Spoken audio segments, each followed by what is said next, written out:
العيش اهو يا حبايبي، العيش الشمسي اهو، بسم الله ما شاء الله اهو. هنعمل ايه؟ يا رب تكونوا شايفين كده، بترش الردة كده.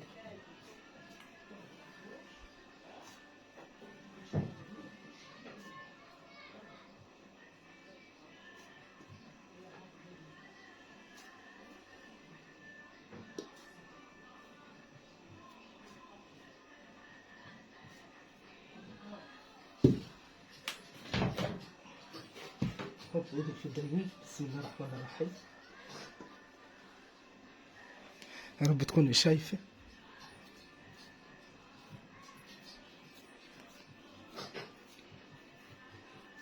تعملي كده.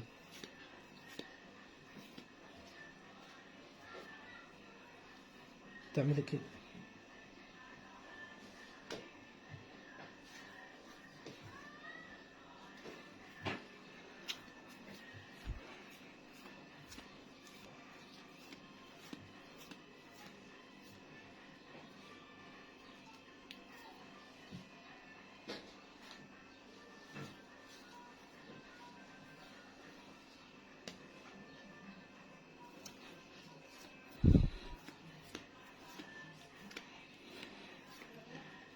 ها جرسي كده، بسم الله ما شاء الله، الله اكبر كده.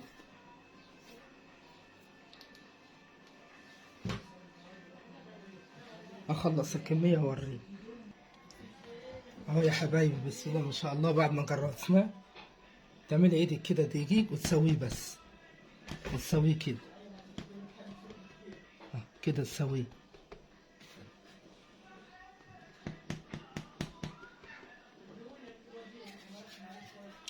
اللهم صل وسلم وبارك على سيدنا محمد.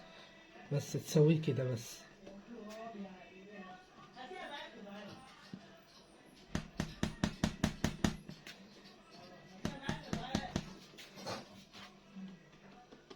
اللهم صل وسلم وبارك على سيدنا محمد. بس تسيبيه يخمر بقى وبوريهولك اهو. تسيبيه يخمر وبعد كده ايه البزيزيه وتدخليه الفرن. تاخد العيش كده وتمسحيه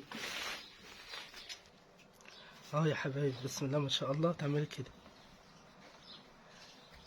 احنا شوف في اسكندريه الشمس مش حاميه جامد، العيش ما بيبقاش ناشف. تمسح العيش اللي رده كده،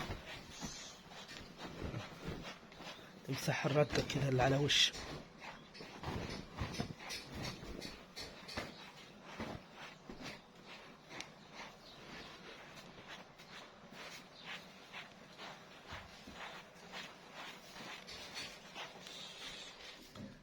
اهو زي كده والدتي بتبزز اهي العيش، بسم الله ما شاء الله. هو بيفلح اكتر في الصعيد على فكرة، بس برضه هنا هيطلع حلو ان شاء الله.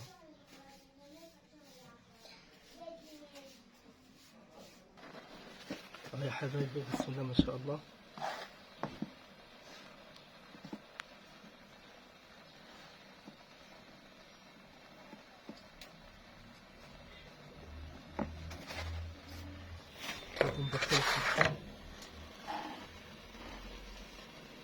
الفرن من النار يعني وسط، ولا عالي ولا واطي. اهو يا حبايبي، بسم الله ما شاء الله. يا رب يعجبكم. اهو العيش الشمسة، يا رب يعجبكم. اللهم صل وسلم وبارك على سيدنا محمد. لو دي دقيق لعلمك عليه شكاية، لو دقيق قمح اتفرجي عليه. دي دقيق من دقيق الشكاير بتاع الفران، على ايه نسبة من القمح. يا رب يعجبكم، وسيبوا لي رأيكم في التعليق. سلام. اهو يا حبايبي، بسم الله ما شاء الله. شوف اللبة قد ايه. اللبة بتاعت العيش اهي، دي العيش الشمسة، يتاكل بالبامية او الملوخية اهو. اللهم صل وسلم وبارك على سيدنا محمد. يا رب يعجبكم، سيبوا لي رأيكم في التعليق. سلام.